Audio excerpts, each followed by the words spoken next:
o exercício dá uma inibida na ansiedade? Porque ele desgasta tudo que você tem de neurotransmissor. Na realidade, ele modifica esse equilíbrio, tá? Pensa que o processo de ansiedade, se a gente fosse falar de ansiedade e depressão de uma maneira muito rude, muito grosseira, né? A ansiedade é a característica da pessoa cuja mente vive no futuro. A depressão é a característica da pessoa cuja mente vive no passado. Então, ou eu vivo em medo, ou eu vivo em arrependimento. Quando você é confrontado com uma situação que você tem que resolver agora, você tem 200 quilos no seu peitoral e esse peso está baixando. Você não está pensando em passado, você não está pensando em presente, você não está pensando em futuro, você está pensando em empurrar essa porcaria, porque aquilo vai te esmagar. E aí você empurrou uma vez. Faltam 7. Nossa. Caramba. Faltam 15. Né? Se você tem um treinador que seja um pouquinho mais sádico com você, ele vai olhar para você cansado e falar, vai, mais 11. Oi? Então, o exercício, do ponto de vista de exercício mental, de prova mental, ele obriga você a ficar no momento. Você tem que prestar atenção. Por isso tem certas coisas que, por exercício, quando a gente fala de treinamento, para o sujeito falar, eu treino, ele depende de progressão. Então, só é um treinamento quando o esforço físico progride, ou seja, hoje eu levantei 1 quilo, amanhã eu levantei 1,2 kg. Isso é treinamento. Mas só 200 gramas? Sim. Houve progressão? É um treinamento. Eu treino muito, mas o que você faz? Todo dia faço 3 séries de 15 abdominais. Isso não é um treinamento. Isso é um condicionamento. Isso é interessante explicar, né? E a outra coisa, uma coisa chamada atenção plena. A atenção plena é um território ainda explorado por alguns gurus, né, por algumas pessoas que elas tentam se aproximar daquilo que as pessoas gostariam de ouvir e trazer uma solução mágica e rápida para aquilo que são as dores que elas têm. Mas a pessoa que fez a melhor aproximação disso, né, ou uma das pessoas que fez a melhor aproximação disso, foi um pesquisador, um cara chamado Consenza, né, que ele escreveu um livro muito bacana sobre atenção plena e neurociência. E ele mostrou que no livro, aonde falta a nossa atenção.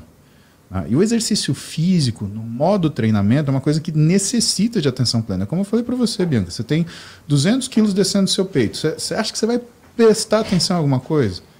Então, chegou um WhatsApp, né?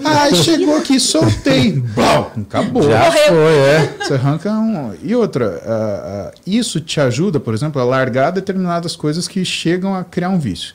A gente falou, por exemplo, do TikTok. Por que o TikTok é tão viciante? Porque 15 segundos é o tempo que o seu cérebro ele é ligado na dopamina. Dopamina ele é um estímulo de motivação, só que ele não tem a duração.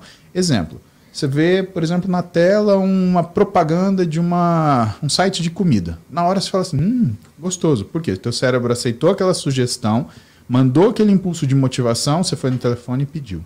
Pode ver que quando chega a comida, você fala assim, não estava com tanta vontade assim. Por quê? Porque a dopamina caiu, sobrou noradrenalina. Só que como aquilo demorou, a noradrenalina caiu também, então não teve sustentação do que aquele estímulo. A comida já chegou. 30 minutos, 40 minutos. Por isso que a briga de todo restaurante, de certa forma, é te entregar rápido. Porque quando ele te entrega rápido, independente do que é a tua resposta em relação à qualidade do alimento, o sabor, a tua percepção de satisfação, de satisfação e de eficiência dos caras, é a entrega. Entendi. Se ele te entrega dentro do prazo que você está esperando, você vai de novo. É que nem uma aposta. Né? Por que a aposta ela vai te viciar? Porque você vai ganhando um pouquinho, ganhando um pouquinho, ganhando um pouquinho, ganhando um pouquinho, ganhando um pouquinho. Você quer mais, quer mais, quer mais, quer mais. É o TikTok. 15 segundos, 15 segundos. Um cachorro, um cacto, um periquito, um pornô. Pornô, volta. Não é. Aquela coisa recorrente, efêmera, aquilo é confortável. Né?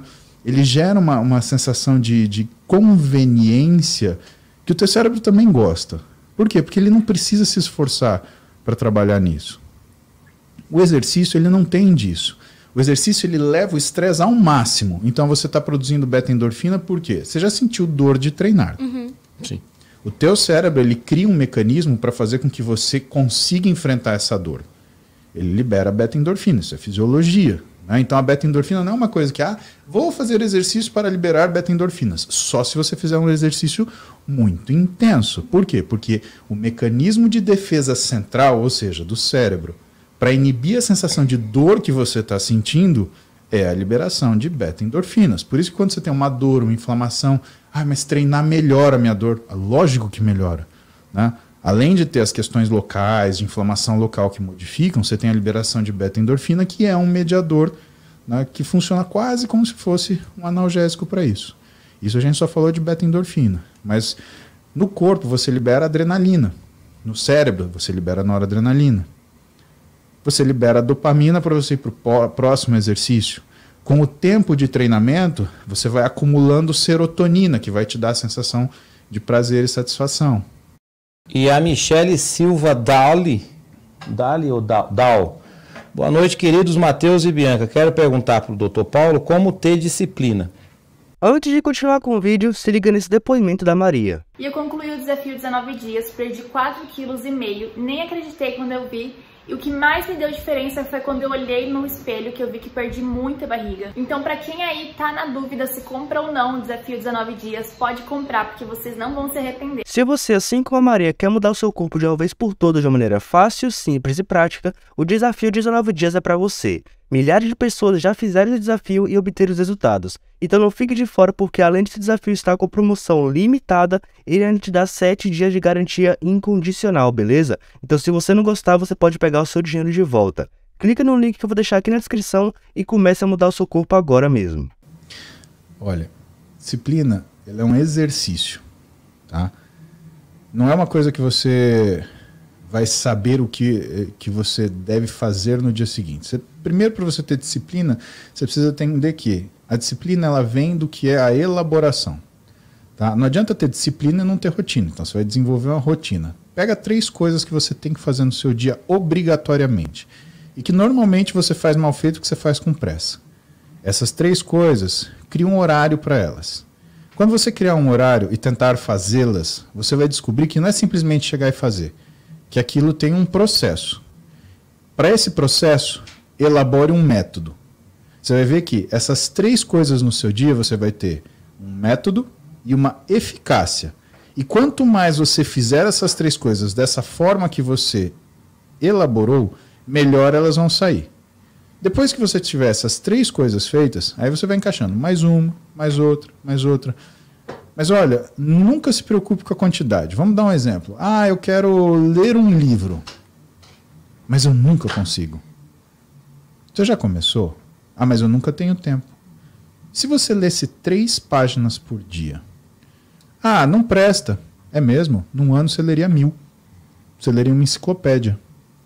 Se você lesse 6 páginas por dia, você leria, por exemplo, o compêndio de endócrino do professor Lúcio Vilar. Saberia tudo de endócrino se você lesse 6 páginas por dia. Em um ano você saberia isso.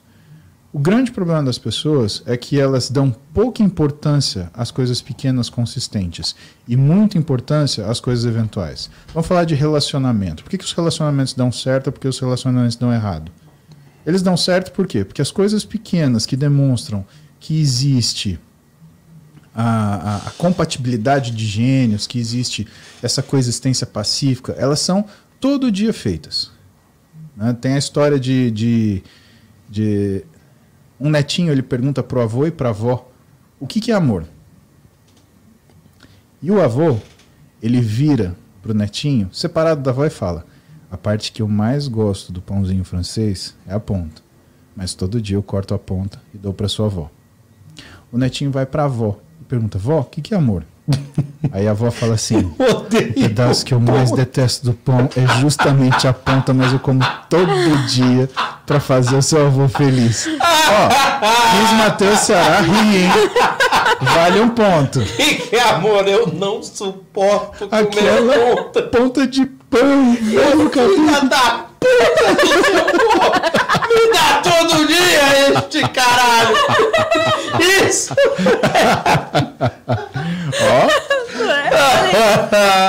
E é verdade. Isso é consistência, né? Então, quando você descobre a consistência, que são essas coisas pequenas, né? E aí o cara vai, pisa na bola, aí ele pega, contrata um carro de som, põe na frente da casa da menina. Né? O que ela queria? Ela queria que simplesmente o cara parasse de falar merda com o menino na internet. Era só isso que ela queria. Não precisa trazer um carro de som. Né? É aquele eu amo todo dia de manhã. É aquele beijo na testa todo dia na hora de dormir. São as coisas pequenas, mas consistentes que fazem os relacionamentos interpessoais, que fazem os sucessos profissionais. O segredo para você desenvolver o que é a rotina, o que é a disciplina, na verdade é você fazer. Né? Se você nunca fizer, jamais você vai descobrir isso. E assim, não coisas grandes. Pequenininho, faz esse exercício. Pega o seu livro, você vai ler 3 páginas por dia, vê onde você vai chegar no final de semana. Na maioria das vezes, coisas grandes machucam, né? Aquela história de 21 dias para você criar um hábito é real? Então, na verdade, os estudos que trabalham com criação de hábito, eles são mais para 66 dias. 66. O último estudo que eu li, né, ele falava que em 66 dias era uma média, né, para você criar um hábito. Faça alguma coisa em 66 dias. Por isso que a gente fala também que quando uma pessoa ela se propõe a mudar o físico dela, faça em 60 dias. Se você não fez em 60 dias é porque você não fez direito. Entendi. Por quê? Porque nesses 60 dias você já transforma em hábito aquilo que você precisa fazer. E aí você não vai parar de fazer mais. Exatamente. Então, assim, 60 dias, se você começa a praticar um exercício físico, por mais que, tipo assim, eu não vou fazer 10 minutos de esteira, mas 10 minutos é melhor do que 0. Exato. Se você começa com 10 e vai progredindo, né? Daqui a pouco você está fazendo 15, daqui a pouco 20, daqui a pouco meia hora, daqui a pouco você está correndo. Você nem precisa fazer essa conta, Bianca. Pega o que o Colégio Americano de Medicina Esportiva ele recomenda de exercício aeróbio moderado por semana. São 120 minutos. Se você divide isso por 7 dias, dá menos de 20 minutos por dia. 18 minutos por dia. Todo dia eu sento com o pessoal para fazer o banho e, eu tô lá andando de bicicleta com eles 30, 40 minutos. Às vezes eu tô com pressa, eu fico pelo menos 15 minutos. Mas o intuito é chamar a galera para fazer comigo. Vai, bora, arruma uma bicicleta. Ou então, vai andar na praça enquanto eu tô falando na sua orelha, porque é bom